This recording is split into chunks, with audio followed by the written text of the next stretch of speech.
சினிமாவில் என் வகை தனி வகை என்று சென்று கொண்டிருக்கிறார் லெஜண்ட் சரவணன். துரை செந்தில்குமார் இயக்கத்தில் 3 கதாபாத்திரங்களில் நடிக்கிறார். அவர் ஒரு கதாபாத்திரத்தில் நடித்தாலே பட்டையை கிளப்புவார். இதில் 3 கதாபாத்திரம் வேறு சொல்லவே வேண்டும். ஆனால் லெஜண்டை வைத்து துரை செந்தில்குமார் இயக்குவதாலே அந்த படத்தின் நிச்சயம் ஏதாவது புது விஷயம் இருக்கும் என்று நம்பப்படுது. சரவணா ஸ்டோர்ஸ் லெஜண்டா அனைவருக்கும் தெரிந்த சரவணன் தற்போது திரையுலகில் கலக்கி கொண்டிருக்கிறார். நடிகரா வயது முக்கியமில்லை, சொல்லப்போனால் வயது என்பது வெறும் நம்பர் என்று தைரியமாக நடித்து கொண்டிருக்கிறார். இந்நிலையில் உங்களுக்கு பிடித்த இயக்குனர் யார் என்று லெஜண்ட் சரவணனிடம் நிகழ்ச்சியில் ஒன்று கேட்க நெல்சன் திலீப்குமாரின் பெயரை தெரிவித்தார். நெல்சன் திலீப்குமார் ரொம்ப பிஸியாக இருக்கிறார். இன்னும் சில ஆண்டுகளுக்கு அவரை கையில் பிடிக்க முடியாது. அவர் இயக்கத்தில் கேமியோ செய்ய நான் ரெடி என்றார் லெஜண்ட் சரவணன். கேமியோ என்றால் சூப்பர் ஸ்டார் ரஜினிகாந்தின் ஜெயிலர் 2 படத்திலேயே லெஜண்டை நடிக்க வைக்கலாமே நெல்சன். ஜெயிலர் 2 படத்தில் மோகன்லால், சிவராஜ்குமார் என்று பலர் கௌரவ தோற்றத்தில் வராங்க. மேலும் இதுவரை ரஜினிகாந்தோடு சேர்ந்து நடித்திராத பாலிவுட் சூப்பர் ஸ்டார் ஷாருக் கான் ஜெயிலர் 2 படத்தில் கௌரவ தோற்றத்தில் நடிக்கிறார். அப்படியே அந்த பட்டியலில் லெஜண்ட் சரவணாலையும் சேர்க்கலாம். ஜெயிலர் 2 படத்தில் லெஜண்டை நடிக்க வைத்தா அதை தெரிவிக்காமல் சர்ப்ரைஸாக வைத்தா நன்றாக இருக்கும் என்கிறார்கள் ரசிகர்கள். ஜெயிலர் 2 படத்தில் ஷாருக் கான் வரும் காட்சிகளை மட்டுமே ஷூட் செய்ய வேண்டியிருப்பதாக சொல்கிறாங்க.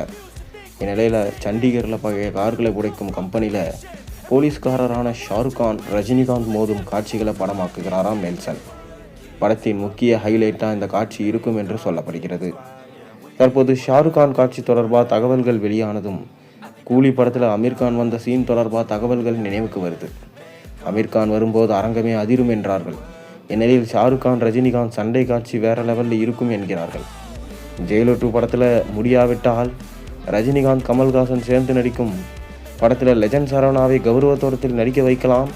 பல ஆண்டுகள் கழித்து கோலிவுட்டின் இருபெரும் ஜாம்பவான்கள் சேர்ந்து நடிக்கும் படத்தை இயக்குகிறார் நெல்சன். அந்த படத்திற்கு நெல்சன் ரஜினிக்கு ராசியான அனிருத் தான் இசையமைக்கிறார். படம் குறித்த அறிவிப்பு வெளியிட்ட கையோடு ஒரு வீடியோவை வெளியிட்டு உங்கள் ஹீரோ யார் நெல்சா என்று ரசிகர்களை கேட்க வச்சிட்டார். ஹீரோ யாருன்னு கமல் கேட்க யார் பெயரை சொல்வது என்று தெரியாமல் நெல்சன் விழிக்க ரஜினியோ சொல்லுங்க ஜி என்று அதிகார டோனில் தெரிவிக்க ஆத்தி பெயரை சொன்னால் சம்பவமாகிருமோ என்று இயக்குனர் பயப்பட அதை பார்த்து அனிருத் நக்கலாக சிரித்து அந்த வீடியோ வெளியாகி ரொம்பவே வைரலாக போயிட்டு இருந்தது. ஒரு வேளை லெஜண்ட் ரஜினியோட சேர்ந்து நடித்தா எப்படி இருக்கும்? உங்கள் கருத்துக்களை மறக்காமல் கீழே கமெண்ட்டில் சொல்லுங்கள். மேலும் சேனலில் போடுற ஒரு வீடியோ பிடிச்சிருந்தா மறக்காமல் சேனலுக்கு சப்ஸ்கிரைப் பண்ணி லைக் பண்ணுங்கள், பெல் ஐகானை ப்ரெஸ் பண்ணுங்கள்.